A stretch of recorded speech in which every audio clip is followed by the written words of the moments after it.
Technology आपको पैसे रख के कोई देगा नहीं। देखिए रशिया ने भी हमारा स्टील रोक दिया था एक टाइम पे।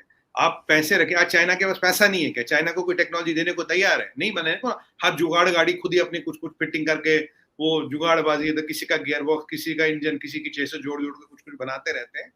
तो नहीं सर, निकलने की कोशिश कर रहे हैं ताकि हम भी आप लोगों की तरह जो है वो आगे बढ़ सके। कब तक यही करते रहेंगे, तो इसलिए कोशिश है कि थोड़ा सा सीख कर आपसे और बाकी तमाम लोगों से, बांग्लादेश और सबसे सीख कर पाकिस्तान थोड़ा सा प्रोग्रेस करे, आगे बढ़े, हम भी किसी फील्ड में। बिल्डिंग ब्लॉक आया है इंडियन नेवी में आज और ये सलाहियत को रेप्लिकेट करना हमारे लिए बहुत आसान है। We are independent in this and that is what is irking China. The independence of India, the design of India and the cost and time which India can do it is irking China. सही बात है।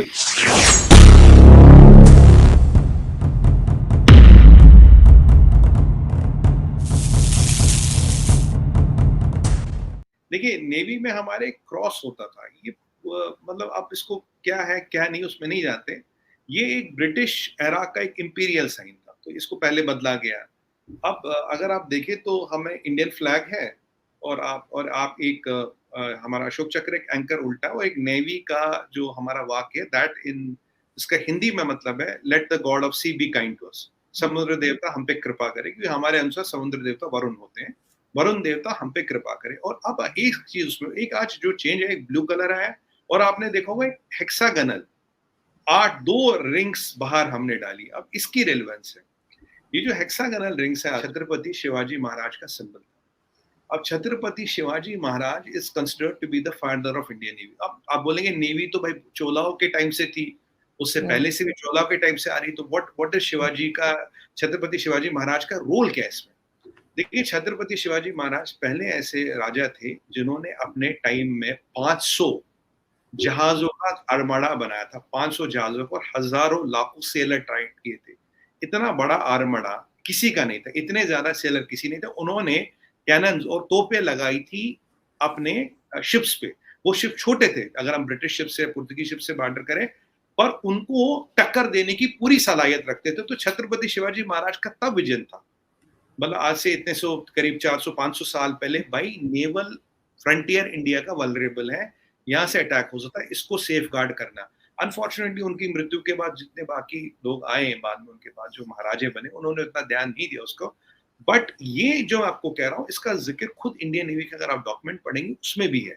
तो लोगों की बाहरी मंशा थी, जो father of modern Indian navy है, जिन्होंने इंडियन नेवी के महत्व को समझा, जिन्होंने इंडिया में पहली बार एक अटैक नेवी बनाई, उनका एक लेगेसी था, वो कहीं ना कहीं इस चित्र में, इस झंडे में आना चाहिए। तो आज वो जो आप वो 6-8 कोने वाला वो जो 2 रिंग्स देख रहे हैं, वो उसमें हमने डाला। So it is a tribute to Chhatrapati Shivaji Maharaj, it is a tribute to his legacy and we are acknowledging that he is the father of Indian navy, modern Indian navy. और उस उनका जो चिन्ह है वो अब नेवी के फ्लैग में ही आ गया। तो आज हमने ये चेंज किया, और जो वो ब्रिटिश टाइम का क्रॉस था उसकी छुट्टी कर दी, उसको क्रॉस को बोला रेस्ट इन पीस, आपने बहुत सेवा करी, thank you very much, we don't need you. और मैं आपको बता दूं पीछे 15 अगस्त के दिन मोदी जी ने कहा था कि गुलामी का कोई भी निशान, कोई भी चिन्ह नहीं बचना चाहिए, मतलब there should be no sign और सिंबल ऑफ कॉलोनियल पास्ट या गुलामी, तो आप खैर समझते ही है। तो ये उसी दिशा में अगर आप 15 अगस्त का मोदी जी का स्टेटमेंट देखें, स्पीच देखें और आज ये देखें, तो वो क्रॉस हटा के जो ब्रिटिश एरा की एक लेगेसी थी, हमने जो हमारे देश का वर्चस्व था, जो हमारे देश का स्वाभिमान है, गौरव है, अचीवमेंट है, हमने उसको लगाया। So today there is a change where we have removed that relic of the imperial times and we have got our symbol of pride, जो हम सब का symbol of pride है, उसको हमने इंडियन नेवी के फ्लैग में लगाया। और ये दोनों एक ही दिन हुए। तो अब जब जैसे ये फ्लैग रिवील हुआ तो मुझे समझ आया क्या हुआ, उसमें क्या चेंजेस आए, तो और उसका रेलेवेंस क्या है, क्योंकि उससे पहले जब तक रिवील नहीं होता तो उस पर बात करना थोड़ा मुश्किल था, क्या रिवील होगा, उसका रेलेवेंस क्या है। तो आज मैं ये मानता हूँ कि छत्रपति शिवाजी महाराज की जो लेगेसी है, जो उनके कंट्रीब्यूशन है, वो भी इंडियन नेवी के झंडे पे दिख रहे हैं। और ये पूरे देश के लिए बहुत गौरव और बहुत हर्ष का विषय है।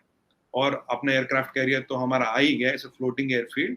और आरजू जी मैं बताऊं, ये स्टेट ऑफ आर्ट है, स्टेट ऑफ आर्ट है। इसमें कोई वो नहीं है कि जुगाड़बाजी है, कंपरों को छोटा बना दिया, बना दिया।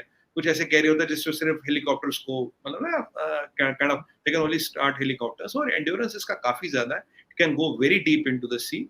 और ईश्वर की कृपा से अब इसको और डेवलप करेंगे और टेक्नोलॉजी को एनहांस करेंगे, क्योंकि अब टेक्नोलॉजी हमारे पास आ गई, वेपन सिस्टम हम अपने बना रहे हैं, एम्युनिशन हम अपना, नेवी का काफी हमने एम्युनिशन अपना बनाना शुरू कर दिया। तो धीरे धीरे जो आत्मनिर्भर भारत है, धीरे धीरे जो मेक इन इंडिया है, ये कॉन्सेप्ट नहीं रहा, it is getting into action. और आपको यहाँ मैं एक चीज बता दूं, हमने पीछे एक स्वर्ण ड्रोन लॉन्च किया था। स्वर्ण ड्रोन अर्जुन जी हमने 2 साल में लॉन्च किया, डिजाइन किया, डेवलप किया। जो व्हीकल्स टाटा ने बनाए और कुछ शायद महिंद्रा वालों ने भी बनाए गलवान के लिए, लद्दाख के लिए। जब लास्ट टाइम चीनी आए थे, एक मल्टी टेरेन व्हीकल में आए थे, हमारे पास नहीं थे तब, और एक ड्रोन सिस्टम लेके आए थे।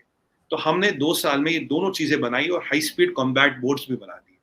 तो जो स्वर्ण ड्रोन बना था उसमें क्या विशेषता है, it's a man portable drone, 8.5 kilo का वजन है, 100 I think it can go a speed, it can be 75 minutes into air. 8.5 kilo का वजन है टोटल, मतलब आप उसको कंधे पे ले जा सकते हो। फोल्डेबल विंग्स है, tandem foldable wings, man portable, it can be launch from anywhere. एक लॉन्च करे, मल्टीपल लॉन्च करे, ट्यूब बेस्ड आर्किटेक्चर है इसका, और 3.5 किलो का पेलोड भी कैरी करता है, so it can be use for offensive defence. और ये पूरा डीआरडीओ डीआरडीएल ने इसका पूरा फ्रेमवर्क बनाया और हमारे स्टार्टअप्स को दिया।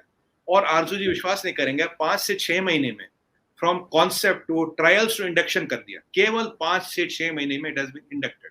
और अब इससे जो हमारे चाइना की फॉर्मेशंस कहाँ हैं, चाइना की छोटी बड़ी पार्टियां कहाँ हैं, चाइना क्या कर रहा है, एंड इट कैन, जैसे आपने मतलब 75 मिनट का एंड्योरेंस, 180 190 की किलो टॉप स्पीड पे जा सकता है।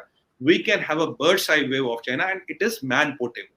देखिए वो बहुत बड़े ड्रोन है जिनको रनवे चाहिए, कहीं से भी आप लॉन्च कर सकते हो, कैसे भी कंधे पे ले जाके लिटरली लॉन्च कर सकते हो। और इसमें डीआरडीओ और हमारे स्टार्टअप से मिलकर काम किया।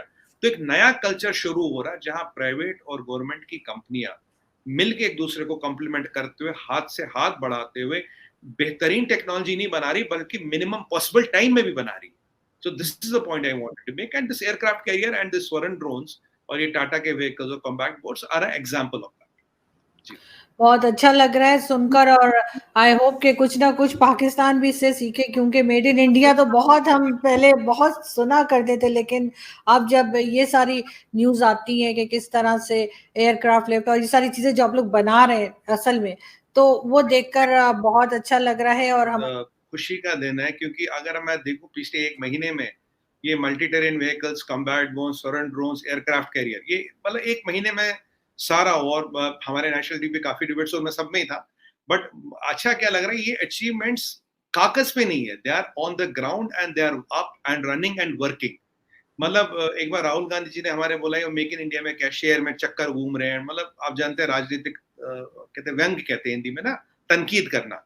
बट आज जिन लोगों ने आत्मनिर्भर भारत और मेक इन इंडिया का मजाक उड़ाया, आज इतनी बात बढ़ गई है कि चाइना के बैठे बैठे देखिए ड्रॉट वहां पड़ रहा, गर्मी बहुत पड़ रही है और उनके पसीने बढ़ गए आरजू जी, पसीने आने की मात्रा बढ़ गई है उनकी। ये कमाल है मेक इन इंडिया और आत्मनिर्भर भारत। एक चीज और यहाँ पे जाते जाते कहूंगी, बल्कि शायद आपसे पूछूंगी कि ये जो बनाया गया, यानी कि जो इंडियन एयरक्राफ्ट कैरियर जो इस वक्त हुआ बनाया आप लोगों ने, उससे यकीनन जॉब्स भी क्रिएट हुई होंगी, बहुत सी जॉब्स भी क्रिएट हुई होंगी और बहुत से लोगों को काम करने का मौका मिला होगा। बहुत से टैलेंटेड लोग ऐसे होते हैं जिनको एक चाहिए होता है कि जी कुछ कर दिखाने का, तो आपके ख्याल से ये मौका भी मिला लोगों को? जी इसमें बोलूंगा, देखिए आरजू जी, सबसे पहली बात अगर मैं कह रहा हूँ 76 से ज्यादा कंपोनेंट इंडिया का है, तो 76% पैसा तो इंडिया में रहा। इंडिया में रहेगा तो लोकल कंपनी, लोकल लोगों को मिलेगा, काम मिलेगा, कारोबार मिले। और जाहिर सी बात है, मैंने आपको बताया हजारों एमएसएमईज थे, 150 बड़ी कंपनियां थी, हमारे सरकारी जितनी कंपनियां। देखिए ये ऐसी, ये है कि अगर आपका दिल साफ हो, आपके इंटेंशन साफ हो, तो दुनिया आपकी दोस्त है। अगर आपका दिल में खोट है, आपकी अगर नजर में खोट है, तो कोई आपको पैसा, आपका पैसा रखा है टेबल पे, वो आपके काम नहीं आएगा। और हमने क्या कर दिया, एक तो अपने लोगों को काम दिया, 76% पैसा इंडिया में रखा। और आलू जी सबसे बड़ी बात, अब हम आज ये कह सकते हैं कि अगर जरूरत पड़ी, अगर मौका आया, हम इसको एक्सपोर्ट कर सकते हैं। We can be an country which can export aircraft carriers to the world. और हमारे पास मजगांव में भी बहुत बड़ा डॉक है, और भी हमारे पास बड़े डॉक है, ऐसी नहीं कि एक कोचिन में ही डॉक है। आपको पता है इंडिया की कोस्ट लाइन कितनी बड़ी, हमारे पास कैपेबिलिटी बहुत है। आप और मैं आरजू जी बहुत जल्द इस बात पे बात करेंगे कुछ महीनों में कि आपके पास एयरक्राफ्ट कैरियर बनाने के ऑर्डर आ गए, अब बना रहे या नहीं है, आपको गवर्नमेंट का डिसीजन है बनाएंगे या नहीं। बट आज मैं छाती ठोक के ये कह सकता हूँ, we can now make aircraft carriers for any of our friends in the world, if they are in need.